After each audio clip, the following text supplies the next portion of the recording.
मैं अपने प्रतिशोध के लिए प्रयाण कर रहा हूं। ऐसे में आपने हमें यहां क्यों बुलवाया? एक परीक्षण के लिए, एक प्रयोग के लिए।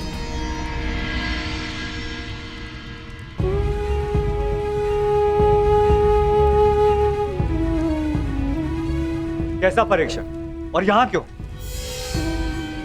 क्योंकि ये तुम्हारा जन्मस्थल है दृश्यदुम। इस स्थल को यज्ञ अग्नि ने पवित्र किया है। ऐसे स्थान मनुष्य के पंच दोष सामने ले आते हैं। काम, क्रोध, मोह, लोभ, अहंकार। इन पंच दोषों की ऊर्जा ऐसे स्थान पर धूम्र में परिवर्तित हो जाती है और ये धूम्र तुम्हारे दोषों का है द्रुपद कुमार। दोष जितना अधिक होगा, धूम्र उतना सघन होता जाएगा। मैं कुछ समझा नहीं वासुदेव। अपने पुत्र के लिए आपका मोह पांचाल नरेश, ये पहला दोष है। मुझे इस बात पर विश्वास नहीं।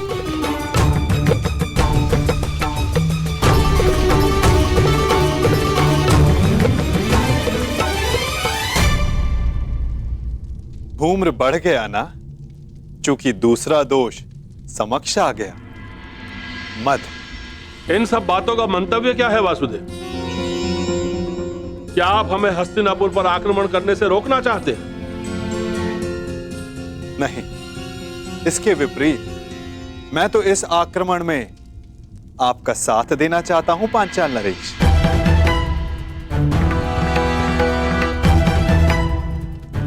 आप हमारा साथ दोगे? यदि आप हमारे साथ हैं तो फिर पराजय का प्रश्न ही नहीं।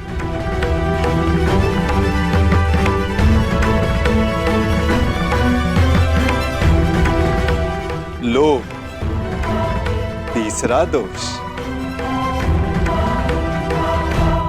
परंतु मैंने जो कहा, मेरा मंतव्य वही है पांचाल नरेश। मैं इस आक्रमण में आपके साथ रहूंगा, परंतु उससे पूर्व दृश्यदुम को मुझ पर एक प्रहार करना होगा।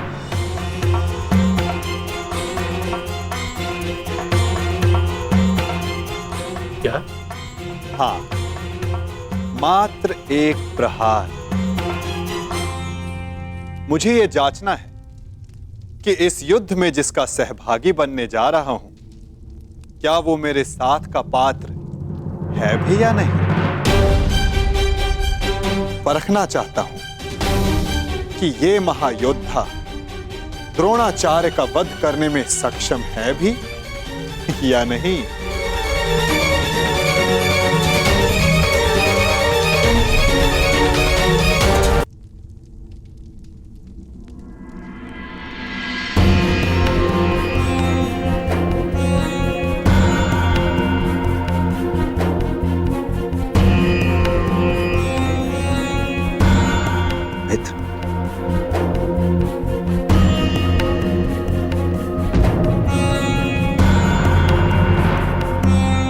के अंतिम संस्कार में मुझे सम्मिलित होने दिया, उसके लिए धन्यवाद। धन्यवाद कैसा कर्ण?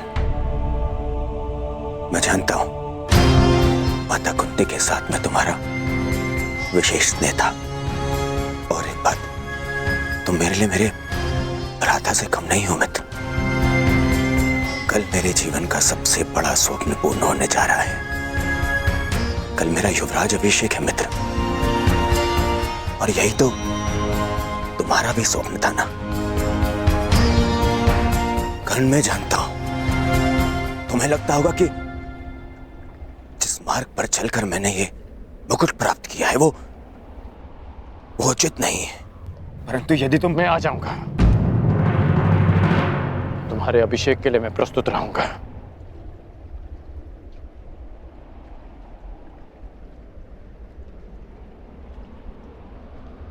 तुम्हें मित्र माना है, वो कल रात सभा में उपस्थित रहकर मैं अपने मित्र होने का कर्तव्य अवश्य निभाऊंगा।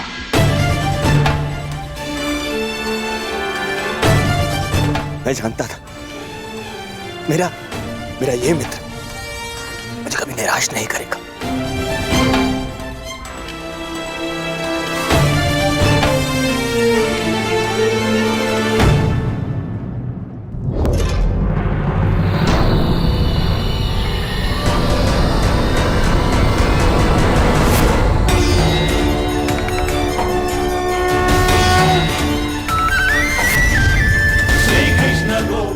अहंकार एक और दोष। क्या हुआ दृष्टिदुम? आगे बढ़ो, प्रहार करो।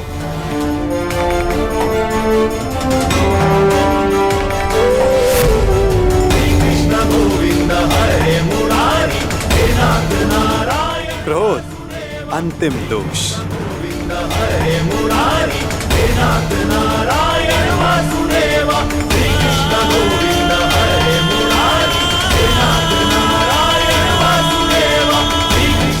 वासुदेव,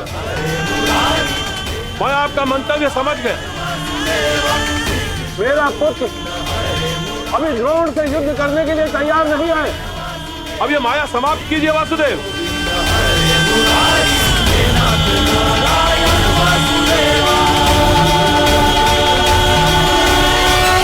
माया का बाण छूट चुका है पांचाल नरेश। जब तक सारे लक्ष्य भेद नहीं देता, रुक कैसे सकता है? अब कौन सा लक्ष्य शेष है?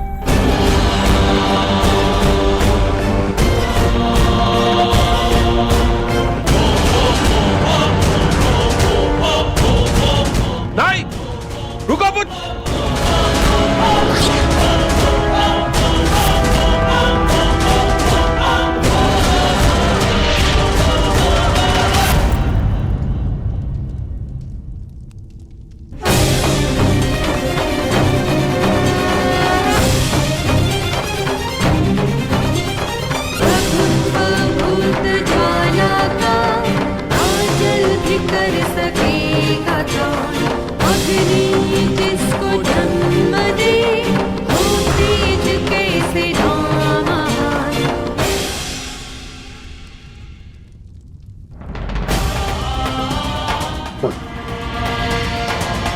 तुमने मेरे प्राणों की रक्षा की।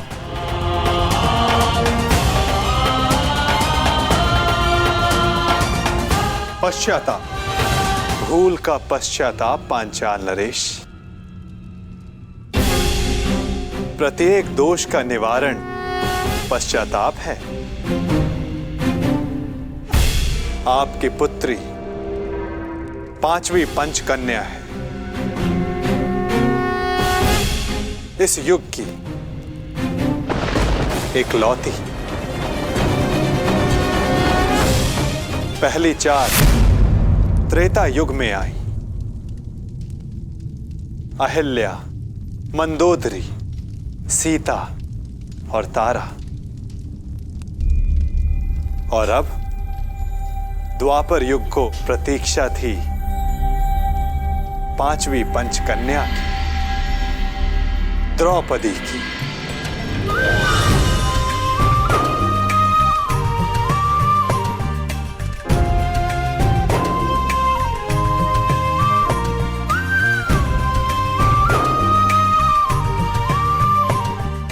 अब तुम्हारे प्रश्नों का उत्तर देने का समय आ गया है पांचाली। मनुष्य के जीवन का लक्ष्य और प्रयोजन भिन्न होते हैं। अर्जुन से विवाह तुम्हारे पिता का प्रयोजन था। तुम्हारे जीवन का लक्ष्य बहुत ऊंचा, बहुत आगे है द्रौपदी। एक बार मेरी दृष्टि से अपने आप को देखो, अपने लक्ष्य को देखो। आपकी दृष्टि में मेरे जीवन का लक्ष्य क्या है वासुदेव? परिवर्तन। केवल एक मनुष्य के जीवन का परिवर्तन नहीं, समस्त संसार के जीवन में। इतिहास की धारा को परिवर्तित करना है तुम्हें। पातक नाश, तुम्हें पापों का नाश करना है।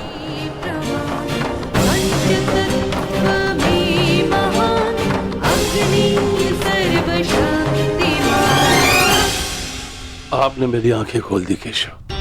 मैं सौभाग्यशाली हूं पुत्र कि मुझे द्रौपदी जैसी पुत्री प्राप्त हुई। वसुदेव, अब आप ही मेरा मार्गदर्शन कीजिए और मुझे बताइए मुझे आगे क्या करना है।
नेत्रकंठ,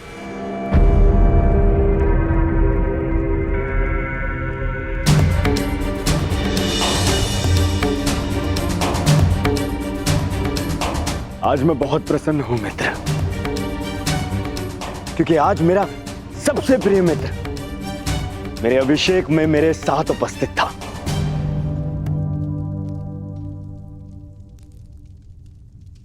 मैं यहाँ आया क्योंकि एक मित्र के अभिषेक में उपस्थित होना मेरा कर्तव्य था। तुम्हारा मित्र तुम्हें युवराज बने देखना चाहता था और उसकी अभिलाषा पूरी हुई, और हमारे साथ की अवधि भी। मैं सदा के लिए तुम्हारा साथ छोड़कर जा रहा हूं।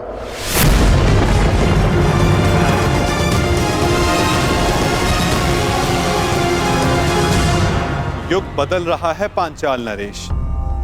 समय की धारा ऐसी मोड़ पर आ गई है जहां परिवर्तन का प्रारंभ होगा। शीघ्र ही इतिहास करवट लेगा। समय चक्र की अंगड़ाई सृष्टि को झंझोर देगी। पंचदोष बढ़ेंगे और ये सब होगा एक महान शांति के लिए, संसार के कल्याण के लिए, संसार की भलाई के लिए। और इस दिशा में प्रथम सोपान होगा पांचाली का स्वयंवर।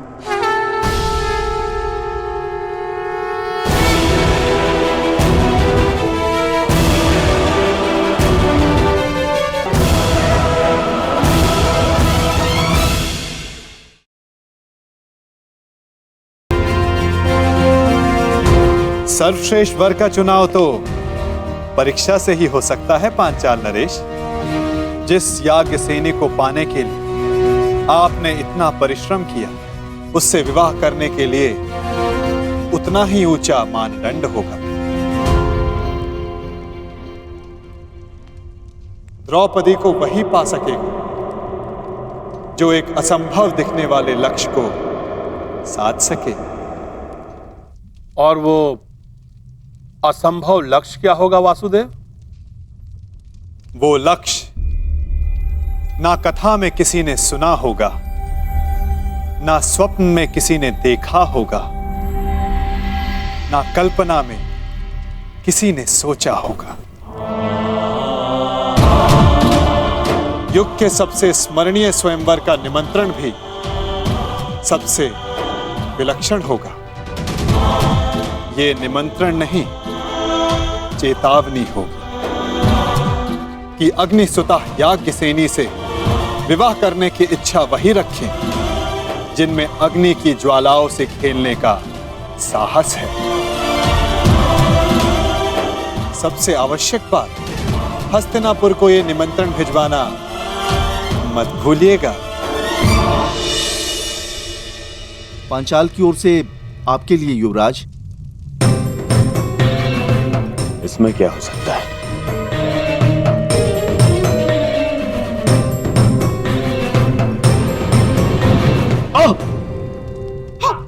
दुर्योधन, हस्तिनापुर के युवराज के समक्ष इतना बड़ा दुस्साहस? ये दुस्साहस नहीं है गांधार राज, ये संदेश है। संदेश? कैसा संदेश?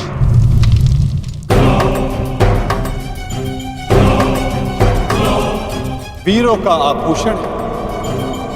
वीर मनुष्य ही वो पा सकता है जिसका वो अधिकारी हो। ये स्वयंवर इस युग का सबसे बड़ा स्वयंवर होगा, क्योंकि संसार का सबसे बड़ा और सच्चा योद्धा ही पांचाल राज की कन्या का वरण करने का सौभाग्य प्राप्त कर सकेगा। परंतु स्मरण रहे, ये स्वयंवर एक अग्नि परीक्षा सिद्ध होगा। वो अग्नि जो पवित्र को अधिक पवित्र करती है और अपवित्र का नाश करती है।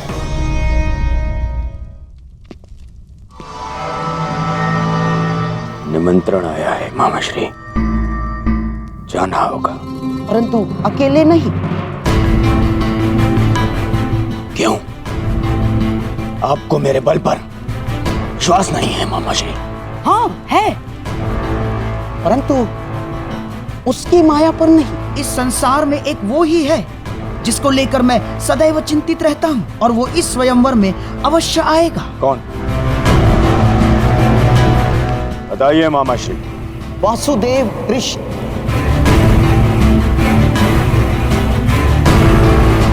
वासुदेव कृष्ण?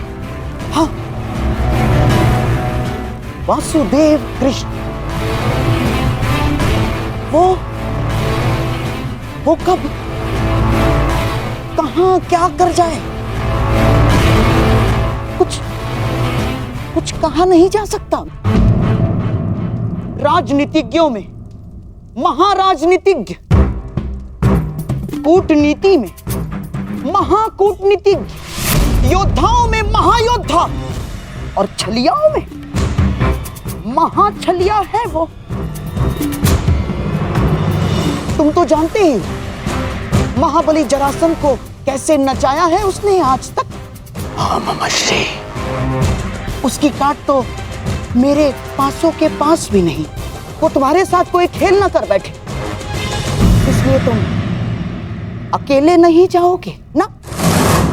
और हाँ, पांचाल अब मित्र नहीं, शत्रु राज्य है, और तुम द्रुपद के शत्रु राज्य के युवराज। फिर क्या किया जाए मामाश्री? इस समय तुम्हें अपने धनुर्धारी मित्र की सबसे अधिक आवश्यकता है।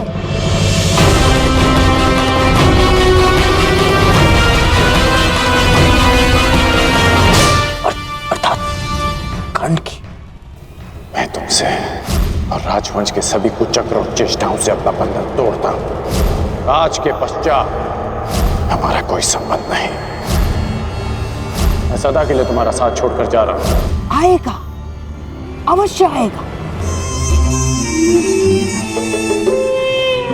सच मामाश्री? हाँ, मेरी एक चाल से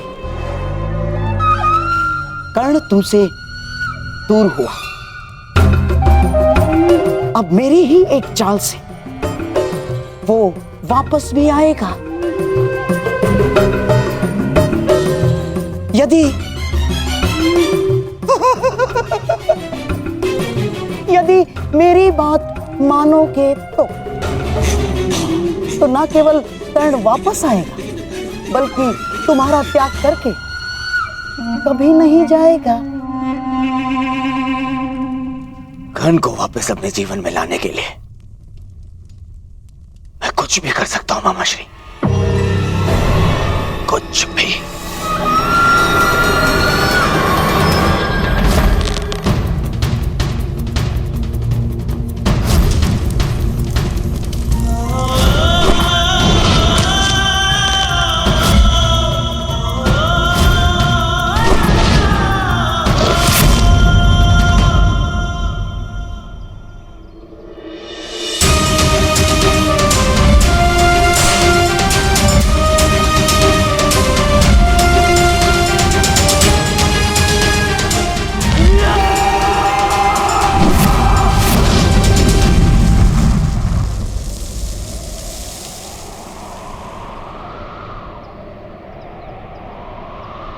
व्यथित हो।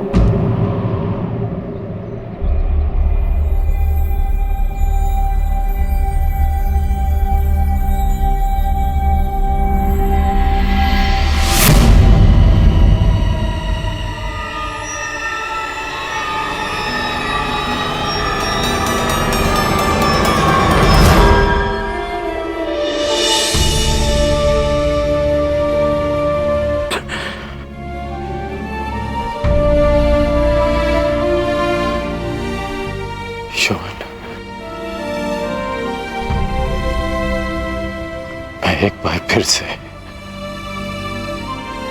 असफल हुआ। उस समय ना तुम्हारी रक्षा कर पाया था, और इस समय ना कुंती मां की।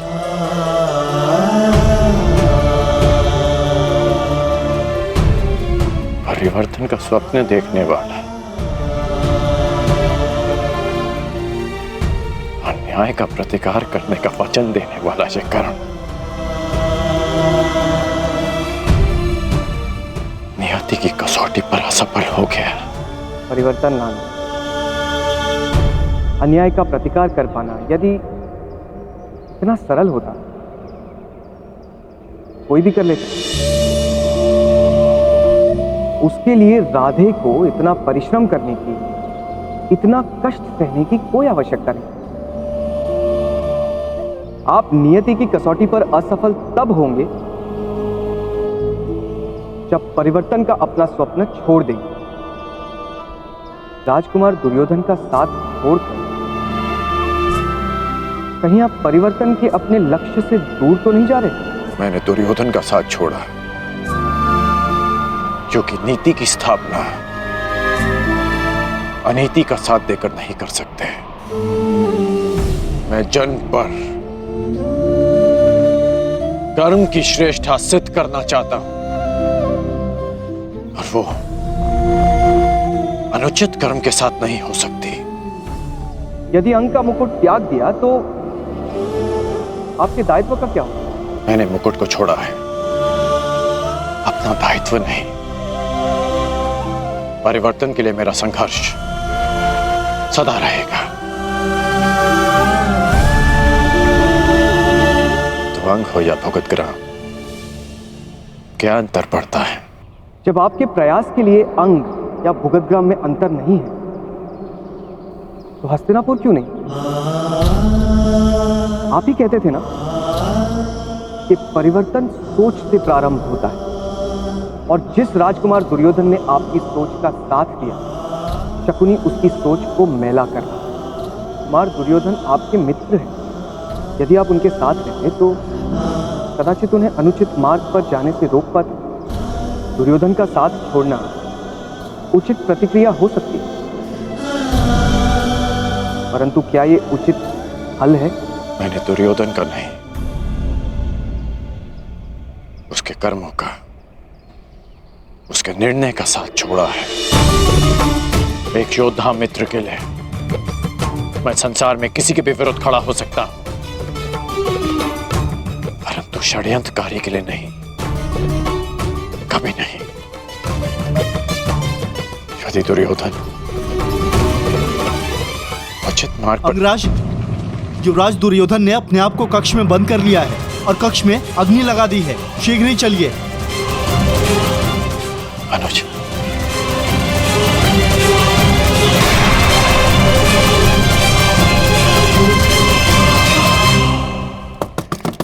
दुर्योधन, मेरे पुत्र, ये कैसा हट है पुत्र?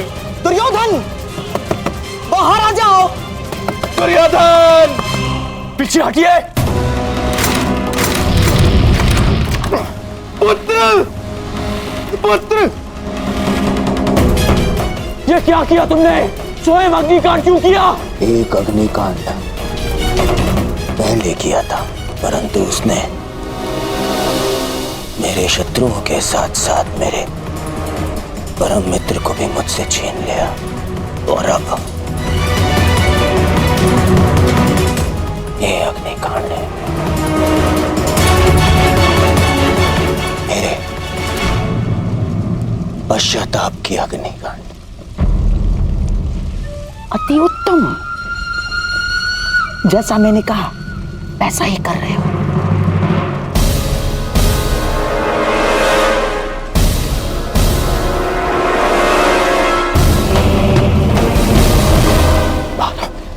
बाहर आओ। नहीं, तुम्हें उपचार की आवश्यकता है। मेरा उपचार केवल मेरा मित्र है। और मेरा तारण तुम्हारी क्षमा।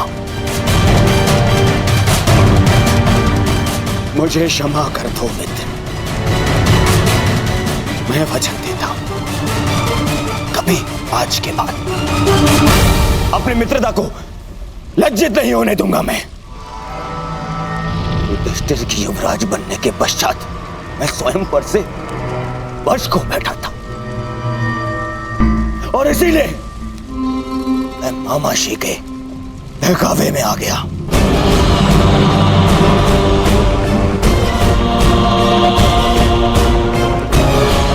अब इन बातों का कोई लाभ नहीं। धनुष से निकला हुआ बाण लौटकर नहीं आता। बाहर आओ। परंतु मैं कैसे योद्धा को अवश्य जानता हूं जिसमें अपना बाण वापस लाने की क्षमता है, और वो तुम हो मित्र, तुम हो वो।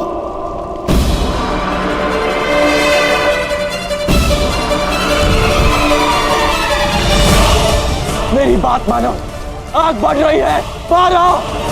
नहीं, मैं तब बाहर आऊंगा जब तुम्हारी क्षमा पा लूंगा, वरना इसी अग्नि में भस्म हो जाऊंगा।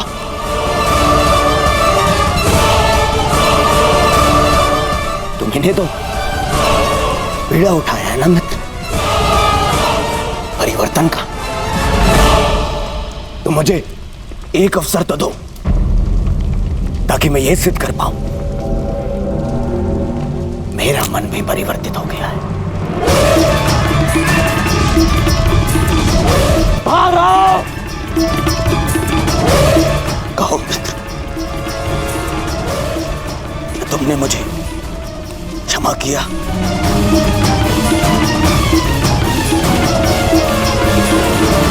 ओ मित्र, तुमने मुझे क्षमा किया?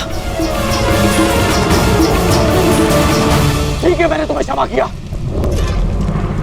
अपना हाथ दो मुझे, हाथ दो। बस हो गया, बस हो गया मेरे होने वाले सम्राट। अब बाहर आ जाओ। ये हमारी योजना का भाग नहीं था। बस हो गया अभिनय।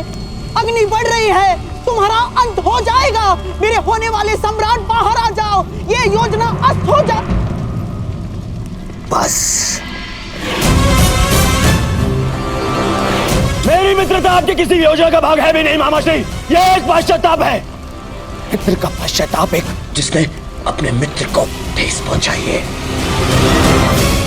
मैंने मैंने बहुत से पाप किए, परंतु उनका मूल्य मैं तुम्हें खोकर नहीं चुकाना चाहता। बोलो कर, तुम मेरे साथ हो?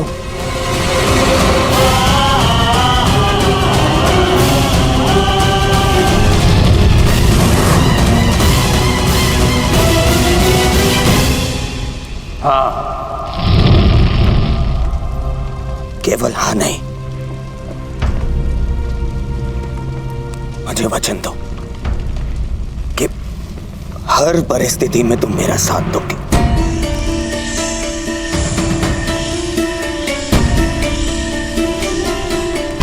मैं वचन देता हूं। सौगंध खाओ अपने अनुज की कि तुम मुझे कभी अकेला नहीं छोड़ोगे। मैं शोन की सौगंध खाता हूं कि मैं अपने मित्र को अकेला नहीं छोड़ूंगा।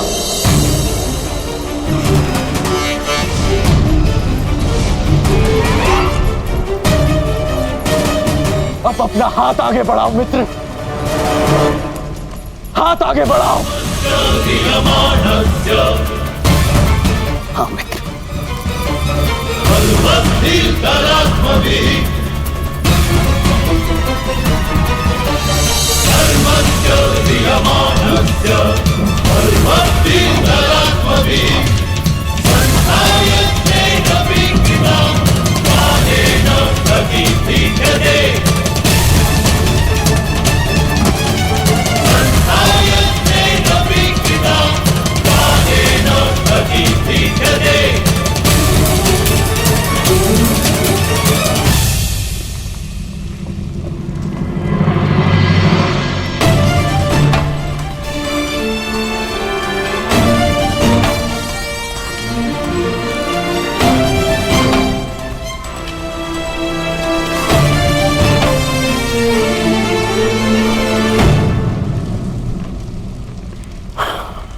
मित्र, एक वचन तुमने मुझे दिया और अब एक वचन मैं तुम्हें देता हूं।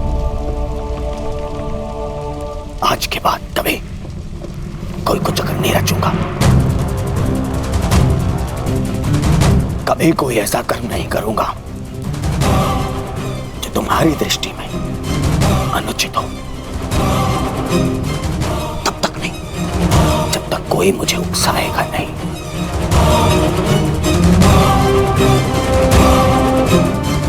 मैं वचन देता हूं।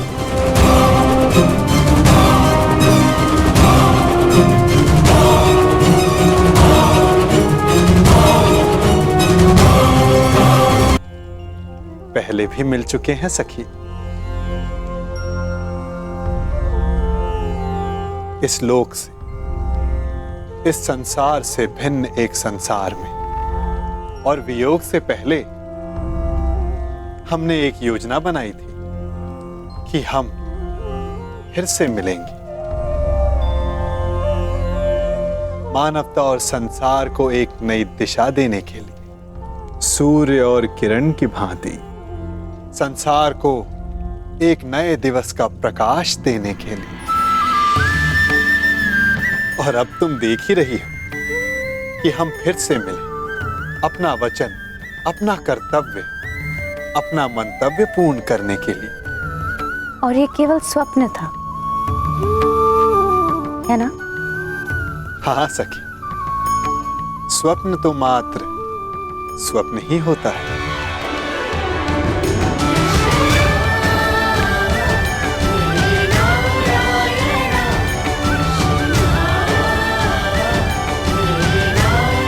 परंतु मेरा स्वप्न सदा नवीन सृष्टि का निर्माण करता है, और सृष्टि को नई दिशा देने का समय आने को है।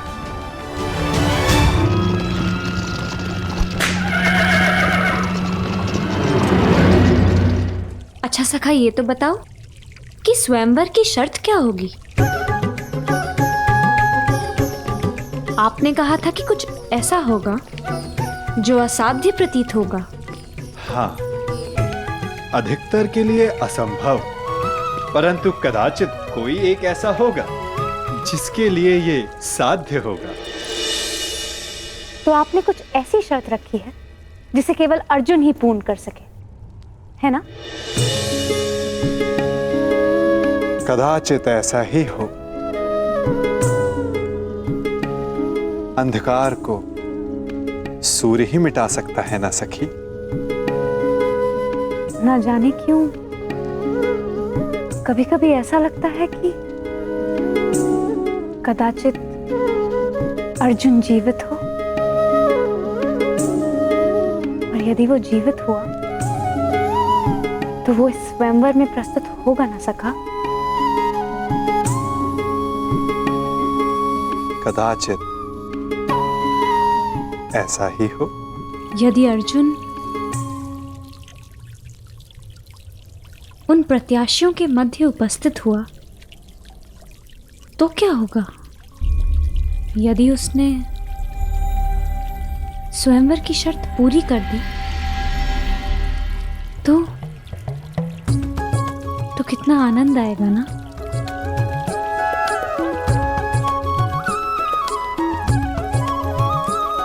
कदाचित। ठीक है, हर प्रश्न के उत्तर में कदाचित मत दो मेरे प्रश्नों का उत्तर सखा। मैं जा रही हूं। मैं स्वयं परीक्षण कर लूंगी कि आपकी परीक्षण में कौन खरा उतरने वाला है।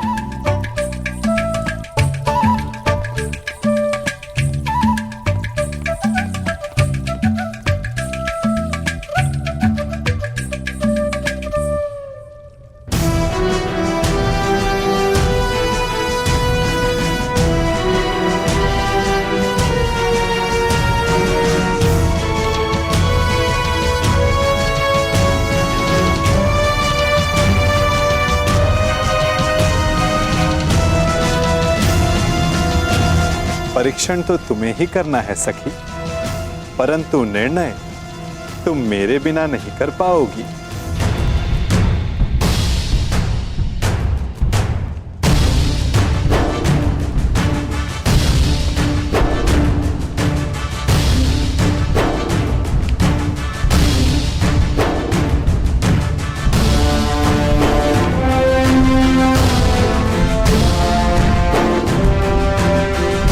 स्वागत है।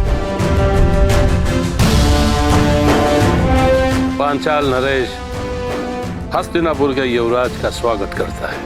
आपके स्वागत में चुनौती है पांचाल नरेश, परंतु आपका स्वागत मैं स्वीकार करता हूं। आओ कर।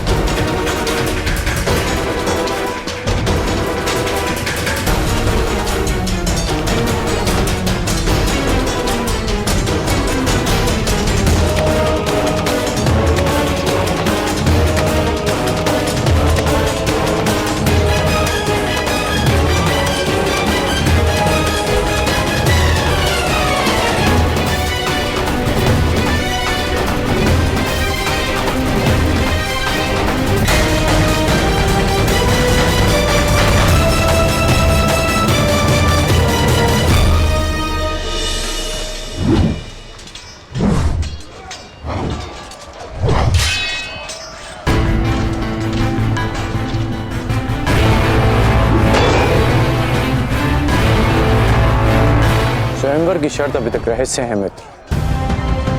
तुम देख रहे हो कि हर योद्धा अपने अपने कौशल का अभ्यास कर रहा है, क्योंकि कोई नहीं जानता कि वासुदेव ने क्या सोचा है।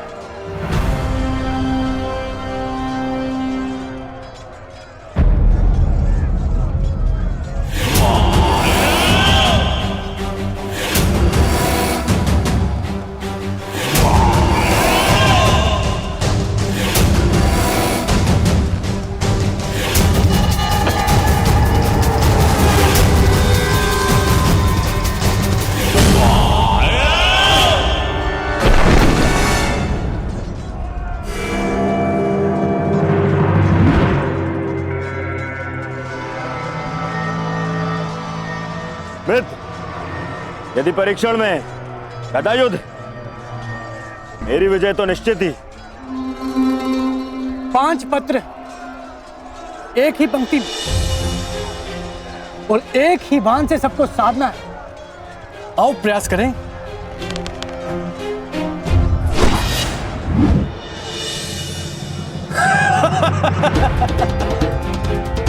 तुमसे तो एक भी लक्ष्य नहीं साधा गया प्रयागराज। तुम तो अपना धनुष ही उठा लो, वही पर्याप्त है काशी नरेश।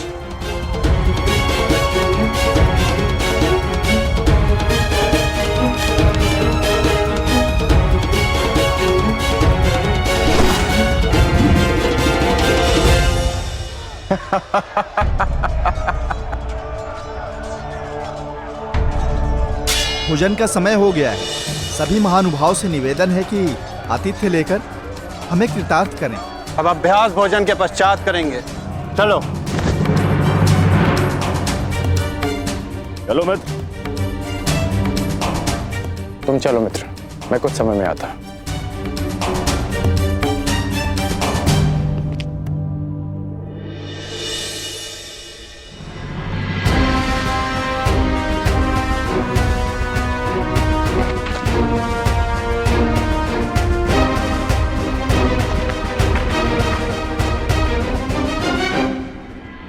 परीक्षण का उपक्रम संपन्न हुआ देवी। अब आप बाहर आ सकती हैं।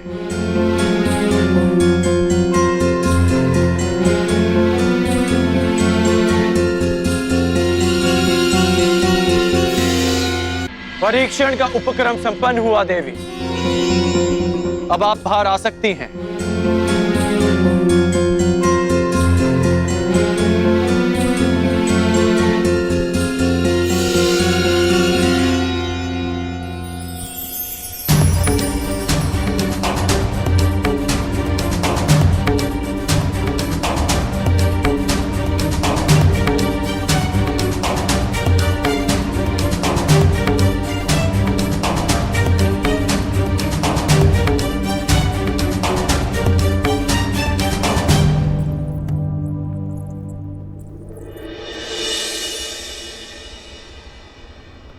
ये राजभवन आप ही का है, फिर इस तरह छिपकर देखने का कोई विशेष कारण याज्ञसेनी?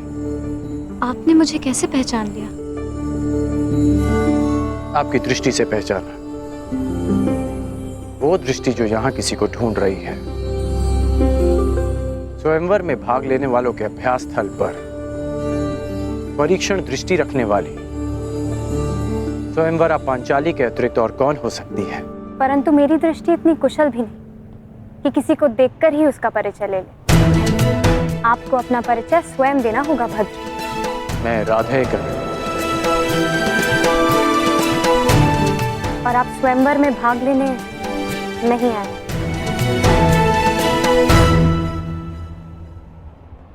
आपको कैसे पता?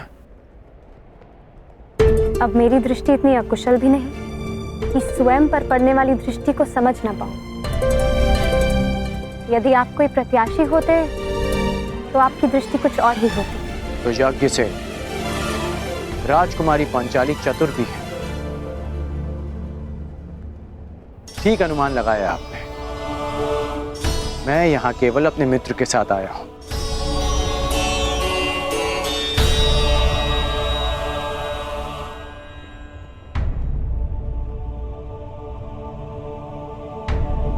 और आपके मित्र कौन हैं? युवराज दुर्योधन। ये राजसी विधियां और निमंत्रण मेरे लिए नहीं है और ना ही मेरी इनमें रुचि है। मैं राजपुत्र नहीं, भुगत ग्राम का सूत पुत्र हूं। मनुष्य का जन्म महत्वपूर्ण नहीं, यदि कुछ महत्वपूर्ण है तो उसके कर्म। कर्म शब्दों से अधिक श्रेष्ठ माध्यम है मनुष्य और उसकी योग्यता के परिचय का। यदि आपकी सोच ऐसी है तो आपका होने वाला वर योग्य होने के साथ साथ बहुत भाग्यशाली होगा।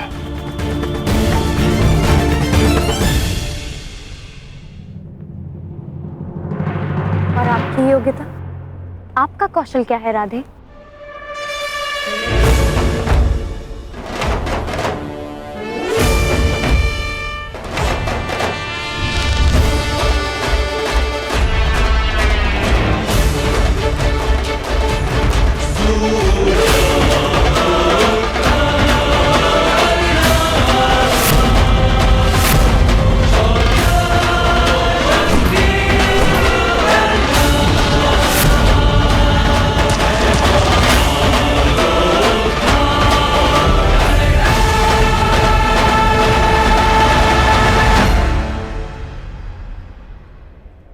अभी आप ही ने कहा था कि कौशल के परिचय के लिए कर्म शब्दों से अधिक श्रेष्ठ माध्यम है। बिना देखे आपने लक्ष्य संधान कैसे किया? मैंने संधान लक्ष्य देखकर ही किया, आपके नेत्रों में देखकर।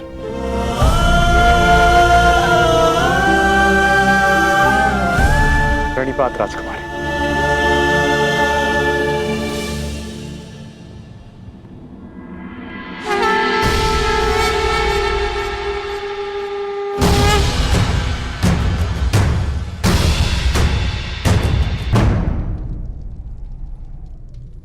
कुछ एक प्रहर में तुम्हारे जीवन की नई यात्रा प्रारंभ होने वाली है सखी, परंतु तुम उद्विग्न हो, क्यों?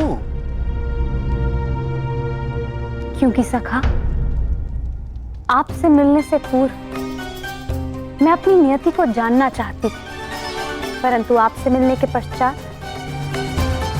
मुझे यह विश्वास हो गया कि जो नियति ने निश्चित किया है वो अवश्य होगा। निसंदेह। यदि मैं अर्जुन की भार्या बनने इस संसार में आई थी, तो फिर मैं जीवित क्यों हूं? यदि अर्जुन ही जीवित नहीं। तुम्हारा प्रश्न उत्तम है सखी, परंतु उत्तर नियति के पास है। और तुम्हें क्या प्रतीत होता है? अर्जुन जीवित है?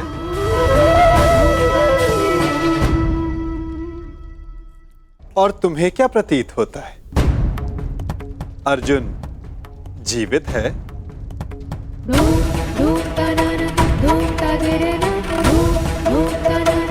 मस्तिष्क कहता है नहीं, और मेरा हृदय कहता है हाँ। कुछ अजीब सा है मेरे भीतर, एक अज्ञात आभास जो कह रहा है कि मैं अर्जुन से अवश्य मिलूंगी। कभी कभी अज्ञात ज्ञात से अधिक शक्तिशाली होता है पांचाली। कदाचित जो हमें अज्ञात हो, नियति को वो ज्ञात हो, परंतु कभी कभी ज्ञात अज्ञात से अधिक महत्वपूर्ण होता है हमारा चयन। जैसे इस स्वयंवर में महत्वपूर्ण है तुम्हारा चयन। वाह वासुदेव, आपने मेरे स्वयंवर की शर्त रखी जिसे पूर्ण आकार देने वाला मेरा वर होगा, तो मेरा चयन तो स्वतः समाप्त हो गया ना? नहीं सके, जो शर्त पूरी करेगा उसका वर्ण तुम कर सकती हो, परंतु ये तुम्हारा अधिकार है कि किस वर को तुम नहीं चुनती हो।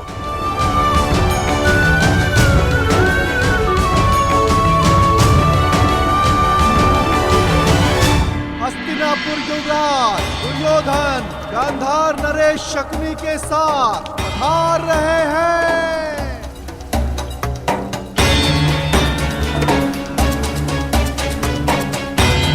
अब प्रवेश कर रहे हैं भद्र नरेश शल्य।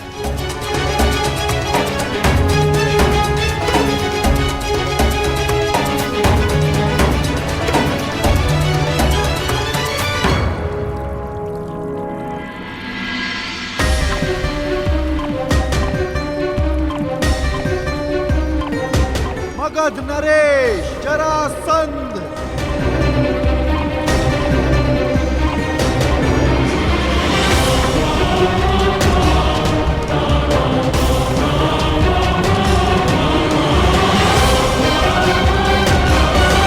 आप यहाँ अतिथि हैं मगध नरेश, इस स्वयंवर के प्रत्याशी, और मैं यहाँ स्वागत करता हूँ। अब आप पर निर्भर करता है कि आप अतिथि की भांति मिलना चाहते हैं या हमारे मिलन के इतिहास का 19वां अध्याय रचना चाहते हैं।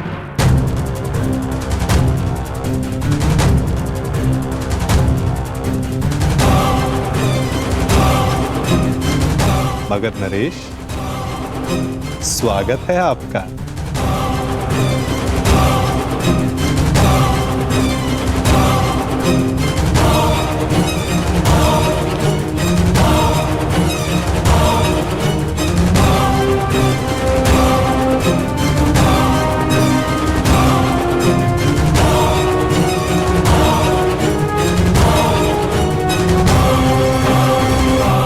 जो मुंह से खाया जाता है, मैं तो उस आहार की बात कर रहा हूं जो विचारों को मिलता है, मन को मिलता है, क्योंकि अंततः दिखाई तो वही देता है। अरे मैं भी क्या बातें लेकर बैठ गया। आइए, आप सबका स्वयंवर में स्वागत है। तुम्हारा भी मित्र कर्ण। वासु, प्रणिपात कांधार नरेश, आइए।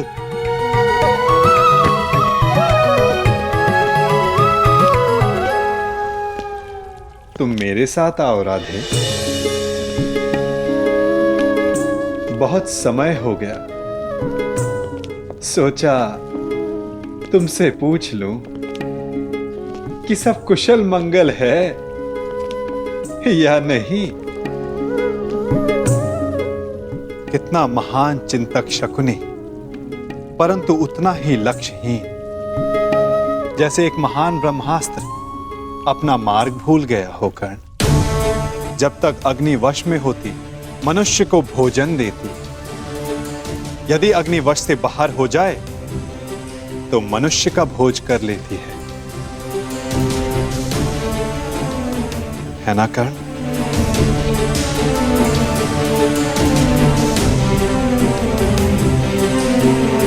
वासुदेव, क्या आप जानते थे कि वारणा व्रत में क्या हुआ? किस विषय में बात कर रहे हो कर्ण? उस भवन के विषय में जो दुर्योधन ने बनवाया, या उस भवन के विषय में जो अग्नि की भेंट चढ़ गया? यदि आप सब जानते थे तो आपने कुछ किया क्यों नहीं वासुदेव? नियति के समक्ष क्या वासुदेव और क्या कर्ण राधे। हम तो केवल प्रयास कर सकते हैं। सफल होना ना होना प्रारब्ध के हाथ में होता है। तुमने भी प्रयास किया ना? हाँ, प्रयास किया, परंतु ये शब्द बड़ा संहारक है मित्र। कहीं ऐसा तो नहीं कि तुम फिर से कोई वचन दे बैठे कर्ण? मैं वचन देता हूं, मैं शोन की सौगंध खाता हूं कि मैं अपने मित्र को अकेला नहीं छोड़ूंगा।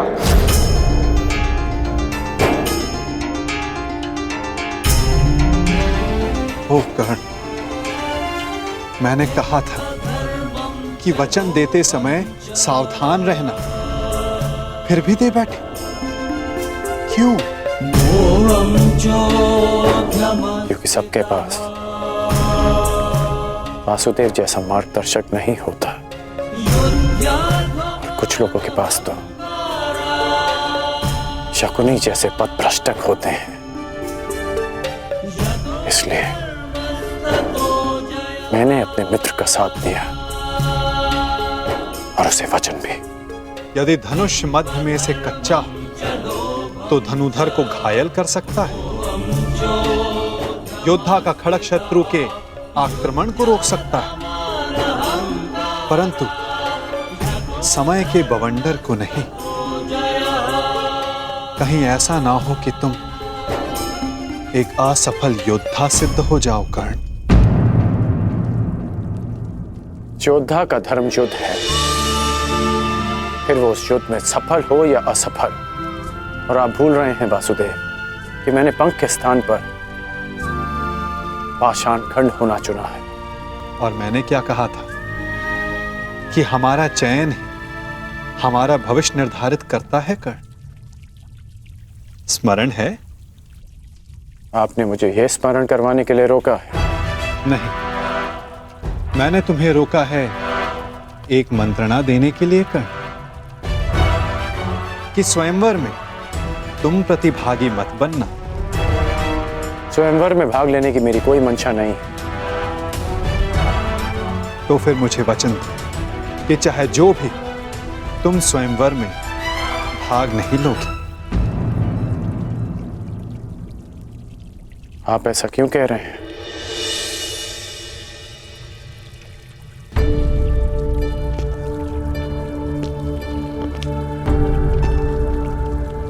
क्या आप नहीं चाहते कि मैं स्वयंवर में भाग लूं?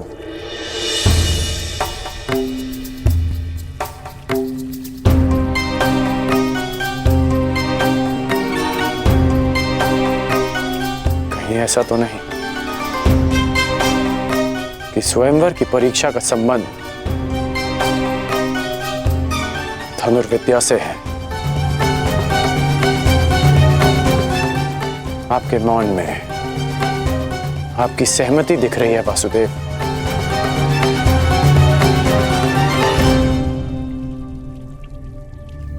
मैंने तुमसे एक वचन मांगा है राधे। आप ही ने मुझे सिखाया है कि बिना सोचे समझे किसी को वचन नहीं देना चाहिए। मैं स्वयंवर में भाग नहीं लूंगा, परंतु तब तक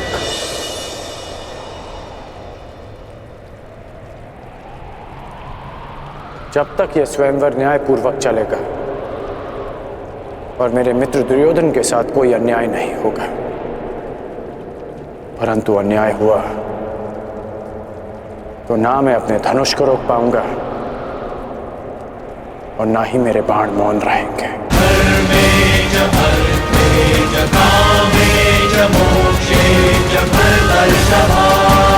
प्रणिपात वासुदेव।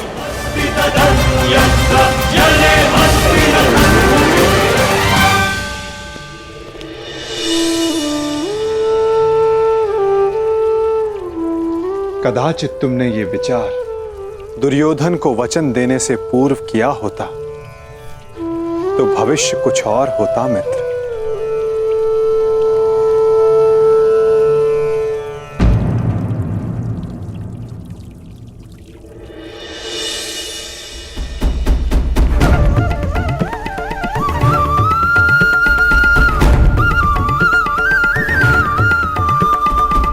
जो पहला ब्राह्मण तुम्हें मिले उसे ये दक्षिणा दे देना और कहना कि पांचाल राजभवन में एक बड़ा उत्सव हो रहा है। जाओ।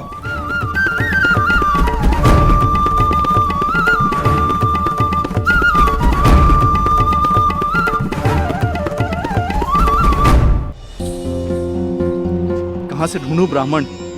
ये तो उनके भिक्षाटन का समय भी नहीं है। वो रहे ब्राह्मण।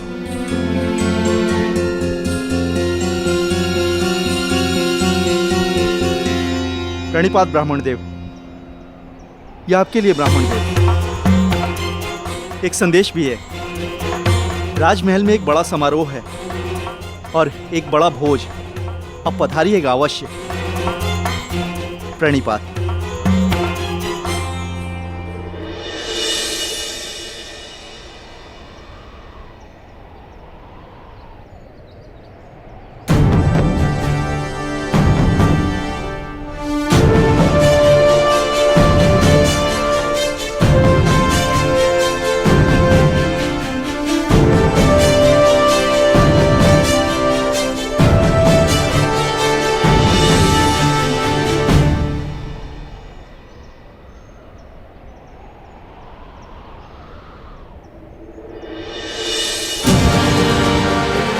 स्वर्ण मुद्रा हमारी आवश्यकता के अनुसार भिक्षा मिल गई अर्जुन। चलो अब घर चलो। परंतु भ्राताश्री, मुझे लगता है कि हमें राजप्रसाद चलना चाहिए। कदाचित कई माह तक की हमारी आवश्यकता पूर्ण हो जाए।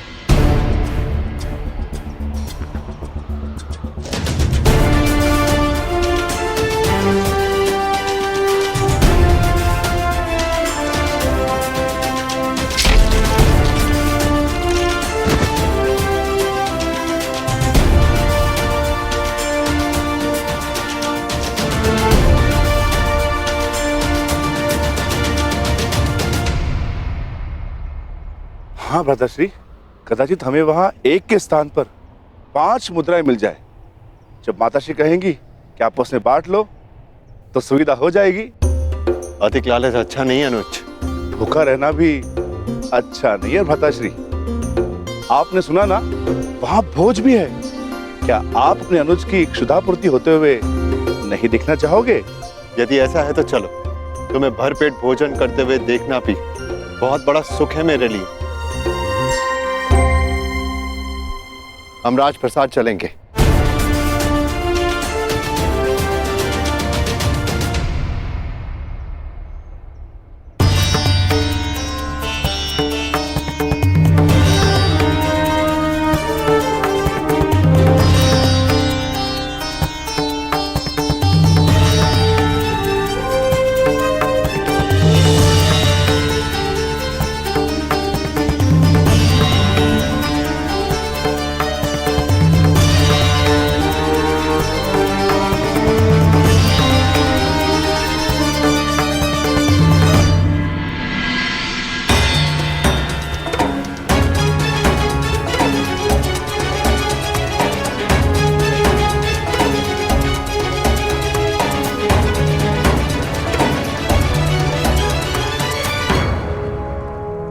आमंत्रित अतिथियों का पांचाल में हार्दिक स्वागत। आप सभी यहाँ मेरी पुत्री याज्ञसेनी के स्वयंवर में भाग लेने के लिए पधारे।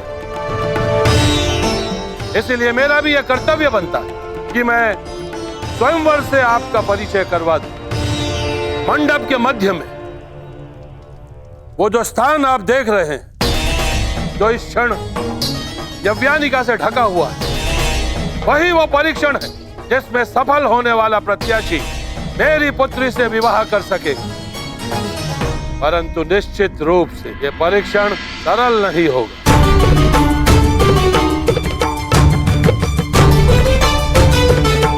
अब अधिक विलंब ना करते हो, मैं उसे बुलाता हूं जो इस स्वयंवर की स्वयंवरा है, जो पंचतत्व अग्नि से जन्मी है, याज्ञसेनी पांचाल की राजकुमारी द्रौपदी।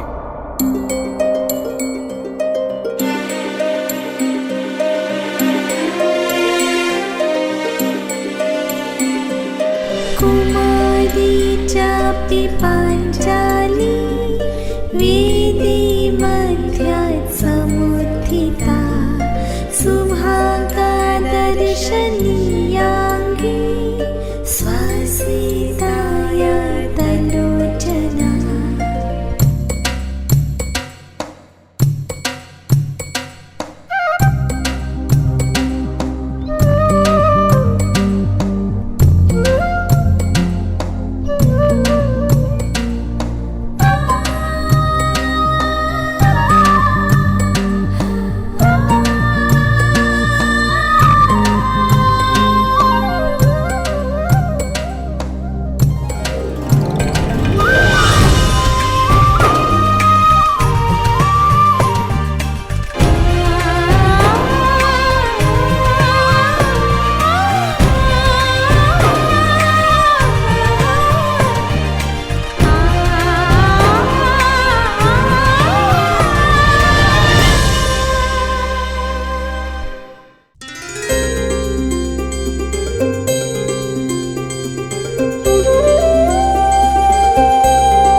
अब मैं वासुदेव कृष्ण से यह आग्रह करूंगा कि वो स्वयंवर में होने वाले अद्वितीय परीक्षण का परिचय प्रत्याशियों से करवाएं। आगंतुकों को वासुदेव कृष्ण का प्रणाम। आज होने वाला परीक्षण प्रत्येक योद्धा को स्वयं उसके बल, बुद्धि और कौशल से परिचय करवाएगा। इस परीक्षा में खरा उतरने के लिए प्रतिभागी में विलक्षण गुणों का होना आवश्यक है। उसमें वो बल होना चाहिए जिसे मापा ना जा सके। वो दृष्टि होनी चाहिए जो अदृष्ट के परे देख सके। वो एकाग्रता होनी चाहिए जो किसी में ना हो, और लक्ष्य को बिना देखे भेद सकने का सामर्थ्य भी।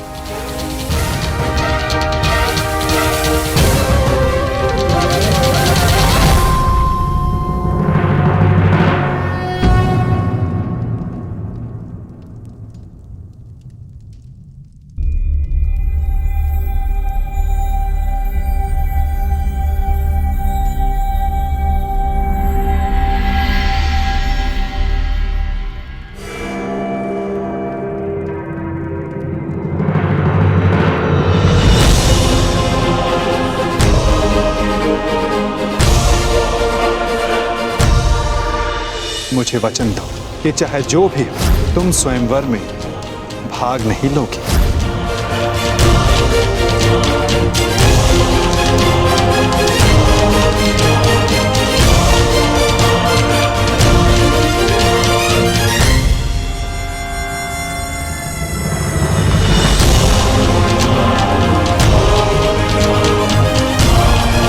केवल इस धनुष की सुंदरता को देखकर आकर्षित मत होइए मित्रों, चूंकि धनुष है तो लक्ष्य अवश्य होगा।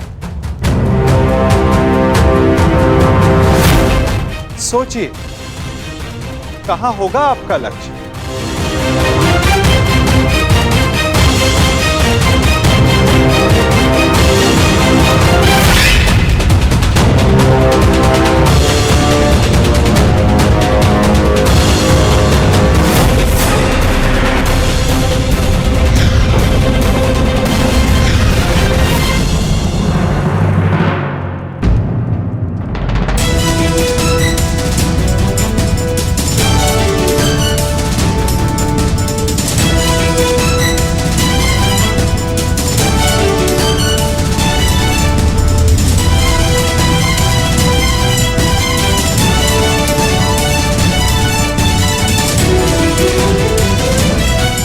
इस आकाश यंत्र में स्थित मीन की आंख आप सबका लक्ष्य है मित्रों।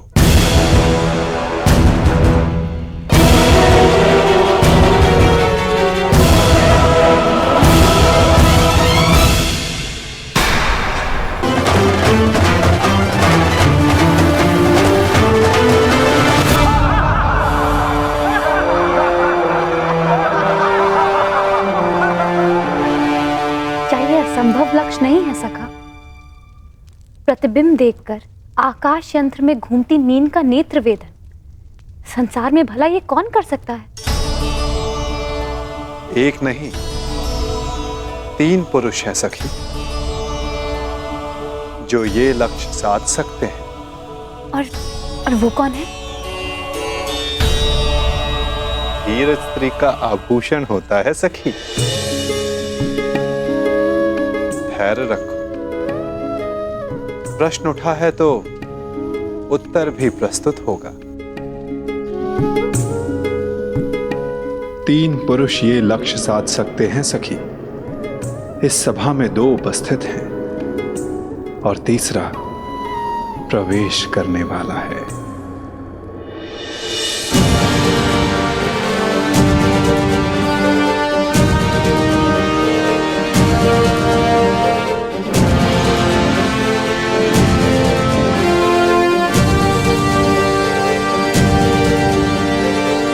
अगले प्रत्याशी मगध नरेश जरासंध।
चलिए सखा, कम से कम ये विश्वास तो हुआ कि ये धनुष उठाया जा सकता है।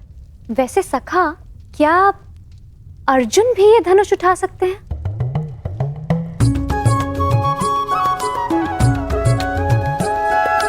सखा, यदि अर्जुन इस सभा में उपस्थित हुए तब भी मैं उन्हें पहचानूंगी कैसे? कैसे मुझे ये ज्ञात होगा कि वो यहाँ उपस्थित हैं? अर्जुन, परंतु सबका तो ये मानना है कि वो जीवित नहीं है। मैं ऐसा नहीं मानती सखा, क्योंकि मैं अभी तक जीवित हूं। तुम कहाँ जीवित हो सकी? तुम तब तक जीवित नहीं जब तक अर्जुन ना मिल जाए, यही ना? और यही तो मेरा प्रश्न है केशव, कि मैं उन्हें कैसे पहचानूं, जो मेरे जीवन का एक कारण है। जब वो क्षण आएगा, तुम्हें स्वयं अनुभूत हो जाएगा सखी। तुम्हें अपने भीतर श्वास का प्रवास अनुभव होगा। वो अनुभूति तुम्हें आनंद नहीं, पीड़ा देगी। वो पीड़ा जिसकी तुम्हें प्रतीक्षा है, वो पीड़ा जो तुम्हें आनंद से अधिक प्रिय लगे। क्या मुझे सच में ऐसा अनुभव होगा सखा? परंतु कब? कौन जाने, कदाचित अति शीघ्र।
क्या हुआ? सखा, मैंने कुछ अनुभव किया।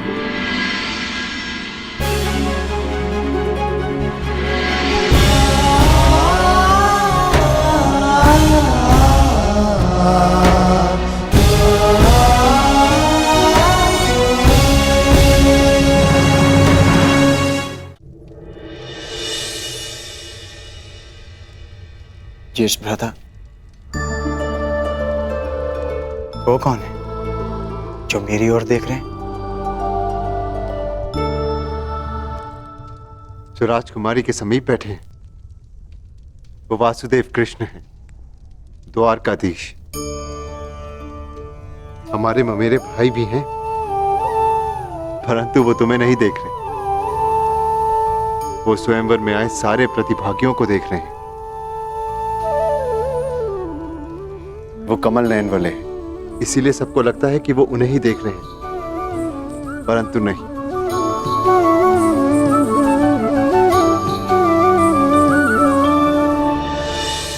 और अब मैं आमंत्रित करता हूं अंतिम प्रत्याशी,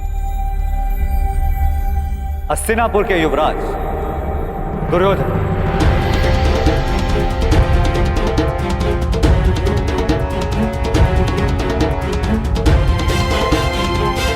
अंतिम?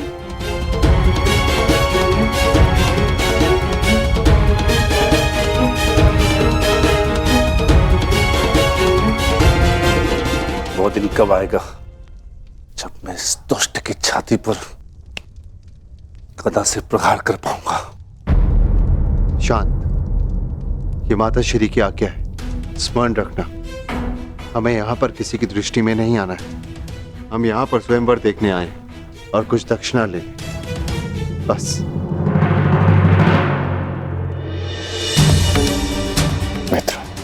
मित्र, मैं जानता हूं कि तुम ये धनुष उठा सकते हो, परंतु स्मरण रहे कि तुम अपने पांव के मध्य तनिक दूरी बनाए रखना, ताकि तुम धनुष का बोझ संभाल सको। धनुष का एक भाग भूमि पर रखना, ताकि प्रत्यंचा चढ़ाते समय धनुष तुम्हारे हाथ से छूटे ना।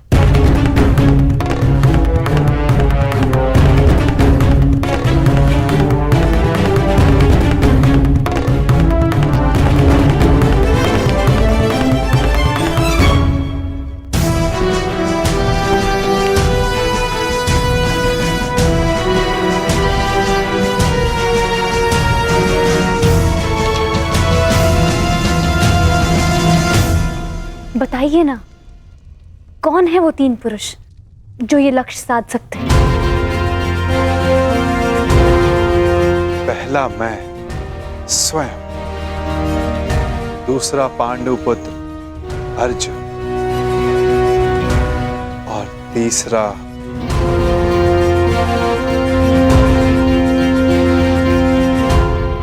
मैं राधेकर।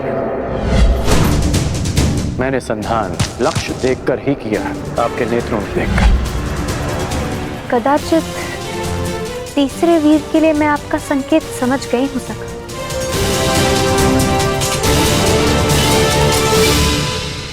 परंतु वो इस स्वयंवर में भाग नहीं ले रहा है।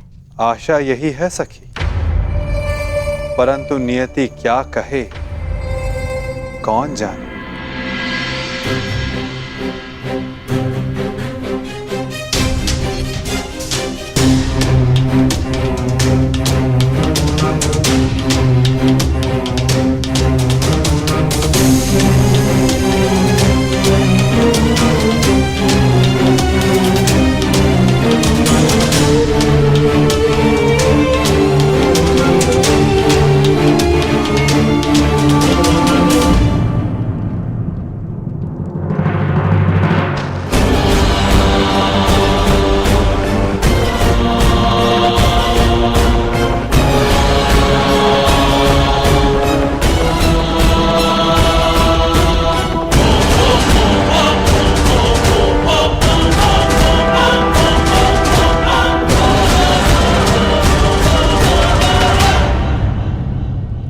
अपने पांव स्थिर रखना मित्र।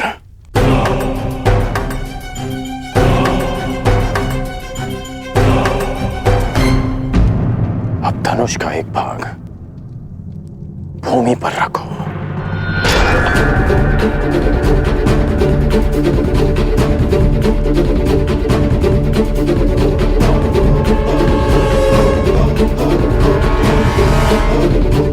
बल लगाकर धनुष को मोड़ो।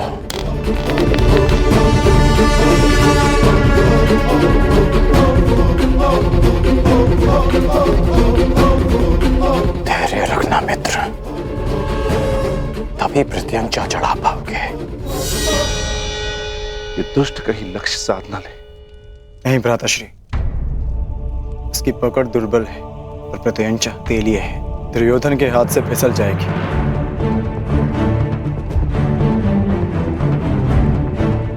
नहीं,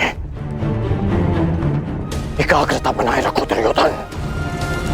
यदि ध्यान भटका तो प्रत्यंचा हाथ से छूट जाएगी।